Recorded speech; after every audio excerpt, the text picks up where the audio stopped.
com has portat una mica el confinament? Què tal, a nivell personal? Pues estrany, a nosaltres ens ha enganxat en plena preparació d'una pel·lícula, que estàvem a punt de rodar la meva segona pel·lícula. Si aquests dies la creativitat ha fluït més o menys? Depèn del dia, també, perquè és com una mica muntanya russa.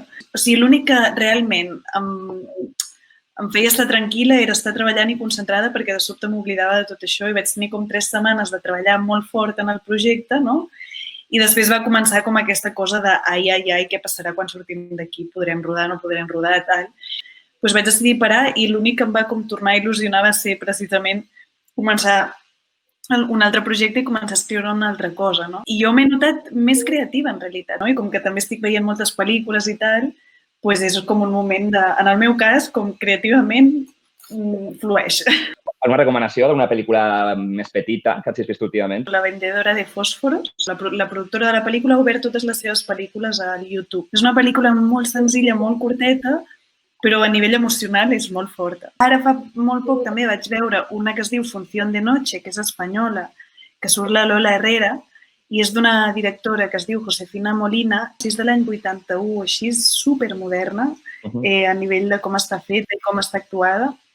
No sé, em podria passar molta estona recomanant pel·lícules, llavors ja paro. Me crida molt l'atenció saber com has fet una pel·lícula de tu mateixa. Quina part està potser inventada i quina part és fets reals? Com arribes a treure tota aquesta informació per a finalment fer la pel·li, vaja?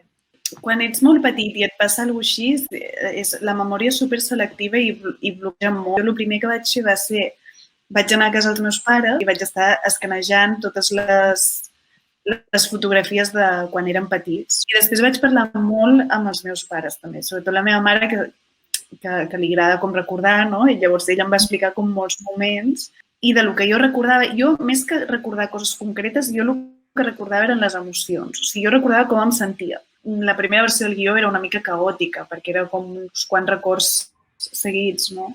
Llavors, a poc, per anar-li donant forma, aquestes idees s'anaven transformant. O sigui que les idees es van transformant, no? I a partir d'una cosa, a través de les múltiples versions del guió, acabes arribant a el que queda de la pel·li. Tot el procés de producció té moltes parts. Quina és la part que t'agrada dedicar més temps? Quin és el moment que creus que ets més creativa? Un dels moments que jo disfruto més és el dels assajos. O sigui, perquè és com una intimitat meva amb els actors i també és un moment que és molt guai perquè de sobte comences a visualitzar la pel·li. El càsting també m'agrada molt, tot i que és una mica més feixuc perquè has de veure molta gent, tal, no? Però també és una part que disfruto perquè al final és com el contacte amb la gent. Les converses amb l'equip també és molt bonic. Comences a parlar molt amb el director de foto i a concretar com veus la pel·lícula, no? I a compartir referents i tal. M'agrada tot el procés, si no, no dirigiria, crec. Quins consells donaries a algú que vol fer una pel·lícula, bàsicament? Jo crec que el que és més difícil i que em sembla el més primordial és trobar què vols explicar, no? O sigui, quines coses t'interessen. I això és una barreja entre pensar quin tipus de pel·lícules t'agraden i et mouen, i et toquen, i t'emocionen. I després també què vols explicar. Jo crec que sempre, encara que acabis escrivint thrillers o ciència-ficció o el que sigui, sempre tenen alguna a veure amb els temes que t'emocionen com a persona, no? O sigui, per exemple, jo quan estava a Londres va ser quan vaig entendre que a mi m'agradava parlar de la família, perquè tinc una família supergran i que té moltes històries, no? I estant com lluny de casa em vaig adonar d'això. I per mi, sempre que escriguis alguna cosa o que vulguis explicar alguna cosa, ho has de sentir, perquè si no t'ha d'importar molt, no? I la manera de trobar-ho és entenent-te tu mateix, no? O sigui, què t'interessa i què et mou per casar-te 3 o 4 anys amb allò per explicar-ho, no? Perquè es tarda molt a fer una pel·li. Has parlat en un moment donat de que la Laia va sortir al curt que vas presentar al Festival de Cinema Independent. Era un curt tractant de conscienciar també d'aquesta problemàtica, no? Que ja parlaves a la pel·lícula. Què sents, no?, a l'estar col·laborant una mica en normalitzar aquesta situació. Per mi el tema del SIDA és com un tema molt important per una qüestió de proximitat, no? O sigui, hi ha alguna que no entenc, que és el tema del tabú. O sigui, és que no m'entra al cap. O sigui, no sé per què és una cosa que porta més estigma que d'altra, no? És un tema que ha marcat molt la història d'Espanya, d'alguna manera. O sigui, Espanya va ser el país europeu amb més casos i per culpa de l'estigma doncs, ho hem com borrat una mica del mapa, no?